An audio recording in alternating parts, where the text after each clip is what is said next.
kaskazini mwa Kenya kuna kijiji ambacho hakifuati utaratibu wa kawaida unaofahamu.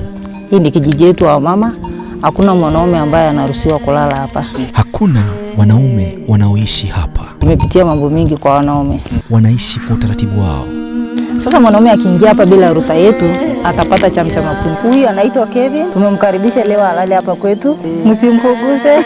Mtanifukuza jamani?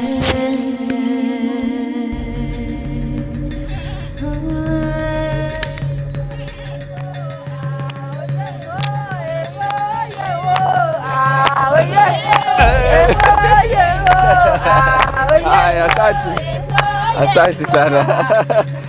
Katika kaunti ya Samburu nchini Kenya, takriban kilomita 400 kaskazini mwa mji mkuu Nairobi, kuna kijiji kilichojengwa na wanawake kwa ajili ya wanawake pekee. Mimi ni mkaaji wa kijiji Altungai. Kijiji yetu imekaa zaidi ya miaka 30. Sasa wamama ambao wako hapa ni wamama ambao wana mabwana, lakini wako na watoto zao. Kwa nini hawana mabwana? Mabwana zao walifugusa wengine wanarepiwa kwa mbuzi, repiwa kwa ng'ombe, kuni tunatafuta mbali. Mwanaume anakupata tu. Na pia bwana wako akisikia anakufugusa. Wengine mabwana zao walikuwa wanapiga. Wanaona sisi hiyo kitu muhimu kwao. Ndio sisi tukakuja hapa. Kwa siku moja nilipata fursa ambayo huenda mwanaume mwingine yeyote asiipate, chini ya sheria zao na macho yao makini. Huyu anaitwa Kevin. Tumemkaribisha leo alale hapa kwetu ndio aone maisha kwetu vile inaendelea. Msimfukuze. Mtanifukuza jamani? Mimi peke yangu. Peke. Haikuwa kuhusu kufurahia usingizi wangu, bali kuelewa jinsi ustahimilivu ulivyokuwa msingi wa kila sehemu ya kijiji hiki. Yaani baada ya shughuli hizo zote, hapa sasa leo niko Ikulu. Yaani haya ndio makao yangu makuu leo usiku. Godoro lenyewe limetengezwa kwa ngozi ya ng'ombe. Nifurahi kweli. Na pia hiki kibao hapa ndo pilo yangu, yani naitumia kusitiri shingo angalau niweze kulala vizuri. Sijui inahisi, lakini najua lazima itakuwa sawa kabisa. Mashallah. Jamani, acha mimi nilale. Mimi ndo mwanaume peke yake katika hiki kijiji usiku wa leo. Simba peke yake. Usiku mwema bwana, tupatane kesho.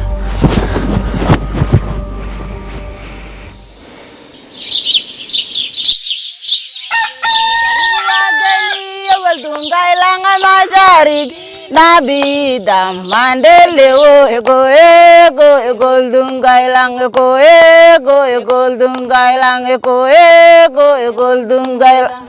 Karibu ndugu. Asante sana. Hii ndio brush. Hii ndio brush yangu ya meno. Hii ndio maji ya kuosha uso. Na ile pilo jana ilikusaidia? Nimelala vizuri.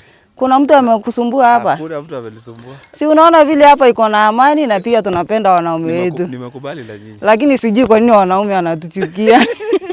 Mjue tu tunawapenda. Sisi tunawapenda. Pia sisi tunawapenda. Yaani nimefurahia sana. Ile pilo, ile naenda nayo. Sawa. Tunakupea.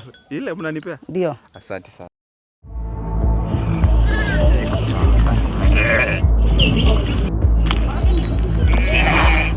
Hii ndio gate yetu.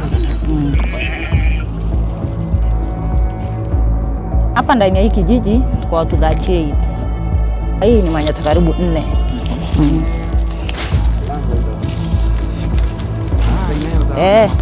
Si unaona nyaya ya afisi ndio hii? Ndio hii hapa. Unaona ilipita hapa. Kila asubuhi wengi wao hutembea kwa kilomita nyingi hadi katika machimbo yaliyoko karibu na kijiji chao, ambako wao huchimba na kuchagua mawe yanayofaa kwa ujenzi na kuyauza ili kujipatia riziki. Sisi tunachona changa, tunachana makuti, tunauza kwa barabara, tunategemea tourist. Ndio tunalea nayo watoto wetu. Wakati hatujapata pesa chakula tunakaa tu. Kama jirani yako ako naye tunasaidiana tu. Hatuna hiyo roho ya kuogopa sababu mahali tumetoka hapa ndio kuna amani. Sasa tuogope turudi wapi? Turudi hapa tena kwa mateso. hatuogopi, tunaishi tu. Hivi sasa wananieleza kuwa wameketi tu angalau wapumzike baada ya siku nzito yenye shughuli nyingi, na pia wanachukua fursa hii kuhakikisha kuwa wanaelimishana kuhusu maisha, na pia wanasema mahala hapa walipo ndipo wanapopata utulivu tosha.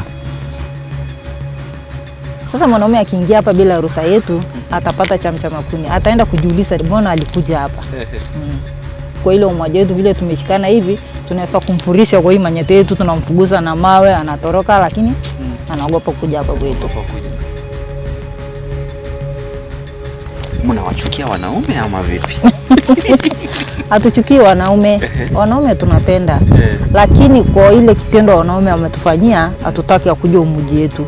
Hii ni mji wetu tu ya wanawake, tunaishi na neema ya Mungu.